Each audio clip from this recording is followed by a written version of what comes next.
In 2002, just north of the Shoalhaven River, a small portion of vacant Crown land was reserved as Bomaderry Creek Regional Park.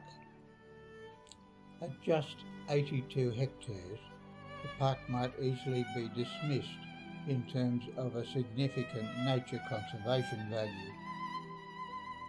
It is isolated from other natural areas and subject to serious impacts from adjacent residential development.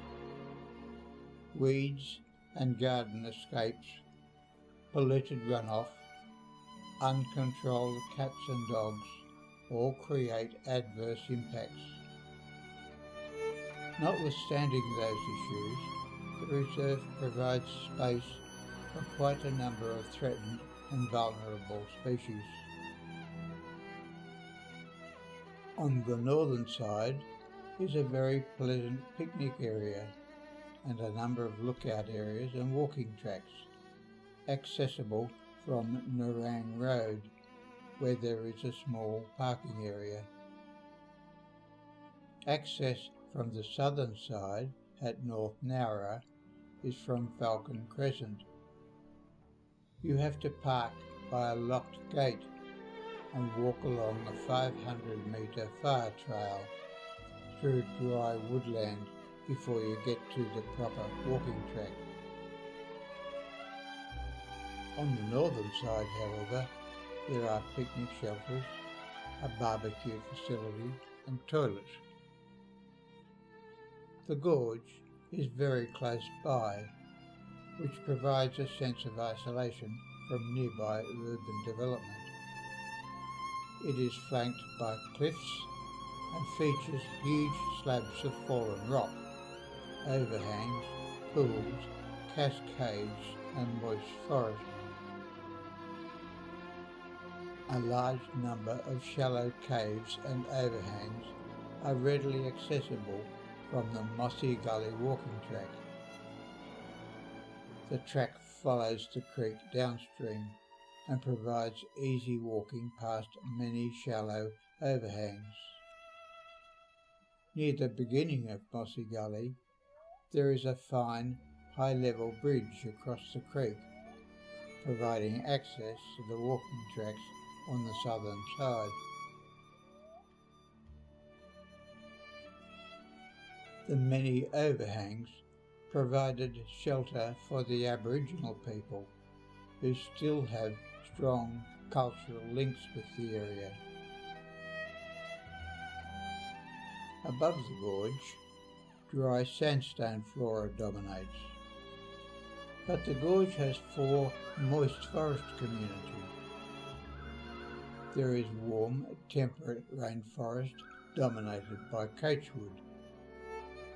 There is dry rainforest dominated by grey myrtle. There is tall open forest comprising spotted gum, southern blue gum and turpentine. And in the stream channel, low closed forest with water gum occurring amongst the rocks, along with river oak. On the upper margins of the gorge, where the soils are relatively shallow, red bloodwood, grey gum and blue-leaved stringy bark forest and woodland dominates. This community has a relatively open shrub layer and in places a dense ground cover of mat rushes and sedges.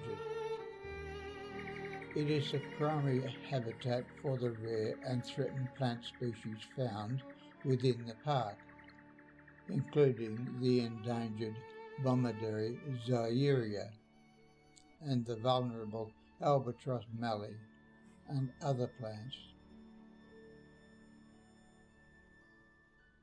There are extensive areas of Kunzia shrubland amongst the rock outcrops on shallow dry soils. An area of almost pure black she oak occurs in a narrow band in the northwest sector of the park. Black she oak provides habitat and food for the threatened glossy black cockatoo.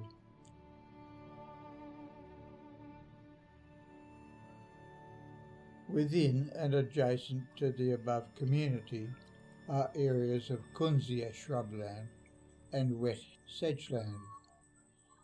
The kunzea shrubland occurs amongst rock outcrops on shallow, dry soils. Wet heath sedgeland is found on soils with impeded drainage and is dominated by species that prefer swampy to moist soil conditions, including thyme honey myrtle and prickly tea tree. A more comprehensive discussion of the vegetation communities may be found in the draft plan of management. Two major council proposals pose a direct and very serious threat to the integrity of the reserve. There has long been a very controversial proposal to construct a link road system from North Nowra to Bomaderry. The route would follow a power line across the reserve. A supplementary road would also connect to it from the junction of West Camberwarra Road and Illaroo Road. This network was proposed as a means of easing road congestion at the bridge across the river during peak hours. At North Nowra also, there is a large block of land owned by council which has been earmarked for residential development. This would increase the existing residential area at Byron Avenue about 15 times. The diversity of vegetation in the park provides habitats for a diverse range of native fauna species. Some 20 mammals, 123 birds, 19 reptiles, 10 frogs, and 18 estuarine and freshwater fish species, including the Australian bass, have been recorded in the area. 6 species listed as threatened have been recorded within the park. These are the vulnerable glossy black cockatoo, the square-tailed kite, the masked owl, varied citella, yellow-bellied glider, and the little fish-catching bat, myotis.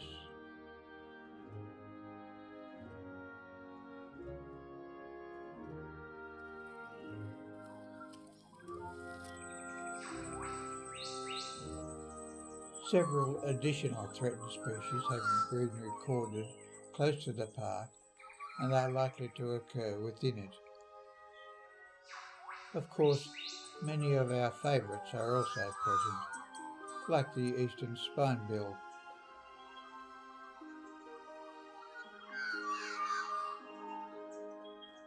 The Lewin honeyeater,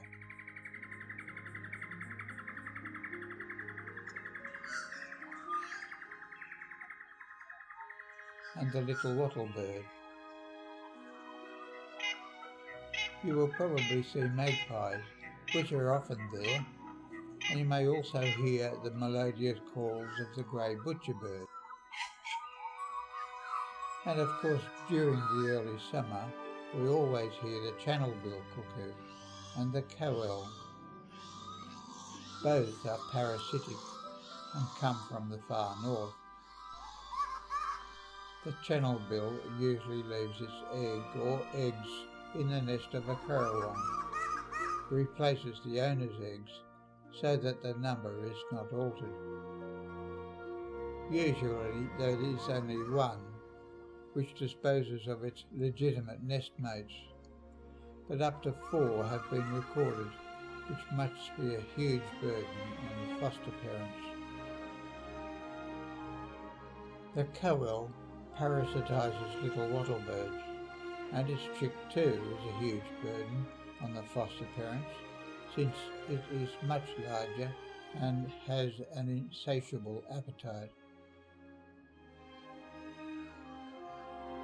From November to March, if we were very lucky, we might see visitors from the far north, like the scarlet honeyeater and the yellow tufted honeyeater. Honeyeaters must have flowers, which means they travel a lot. They have a good idea whatever is the flowering time for a particular plant and where to find it. This callistemon flowers for a very short time around November, as does the Melaleuca hypericifolia.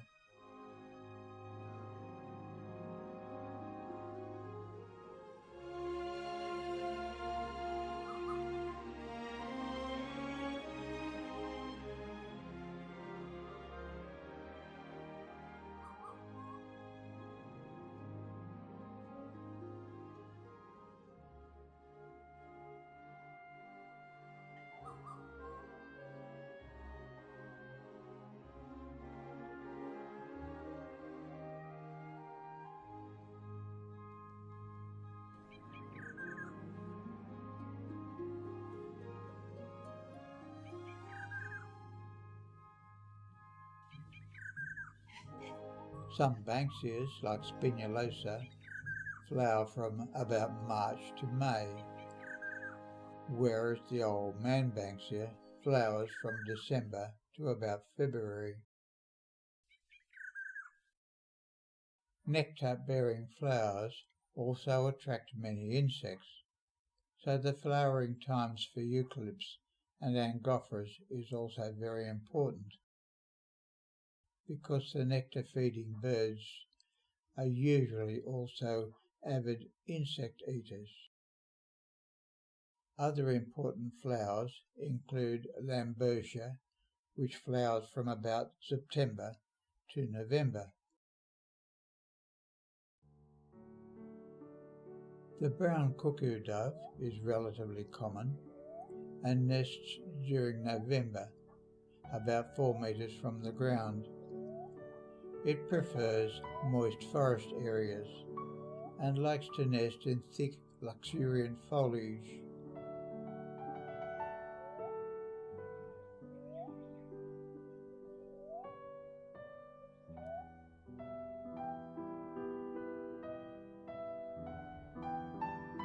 The common bronzewing can also be seen, often foraging on the ground, in the open, on fire trails and tracks.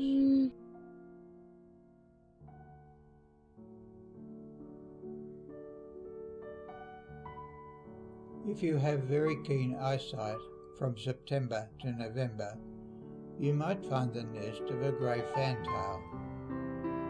However, the tiny egg cup-sized nests are often well hidden in plain sight and are very easily missed. The fantail catches its insects on the wing, often very close to an observer. If you do find a nest, however, it is important that the birds are not aware of the fact. If they know they have been spotted, they may well abandon the nest and start a new one elsewhere.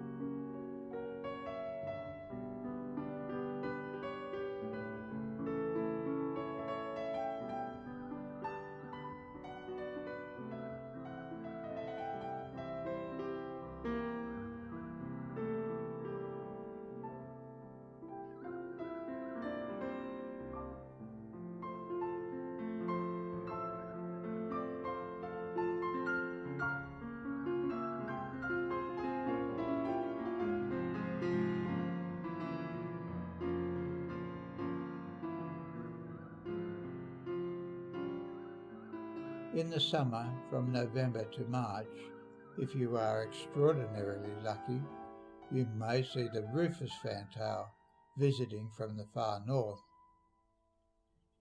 They tend to prefer the moister rainforest habitats, searching for insects in the leaf litter.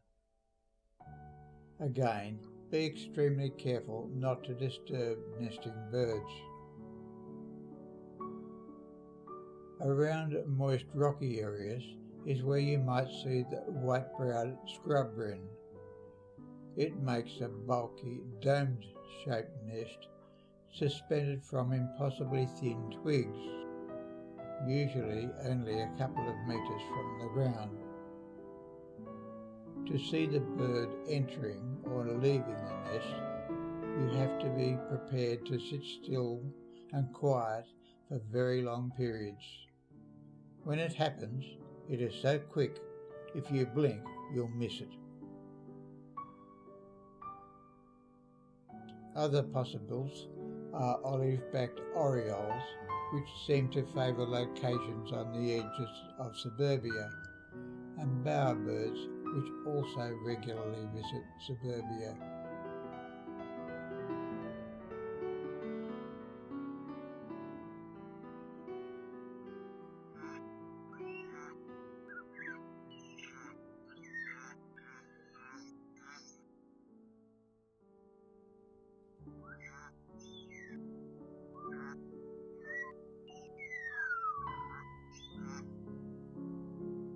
One of my favourites, though, is the yellow robin. It is an extremely friendly little bird that likes nothing better than to take advantage of the opportunity provided. When you disturb the leaf litter and surface soil, exposing grubs and worms for him to dart down and retrieve. Robins have remarkable eyesight and probably very acute hearing. You will see one perched on a low twig, listening intently, and then darting down to forage in the leaf litter, retrieving a bug that you never suspected was there.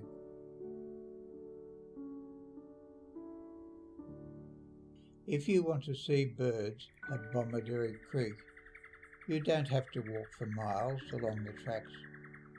You can just take your chair to a shady spot and simply wait quietly for the birds to come to you. If there are flowering shrubs nearby to attract the insects, so much the better. All you need is lots of time and endless patience, and perhaps a thermos of coffee to keep you alert.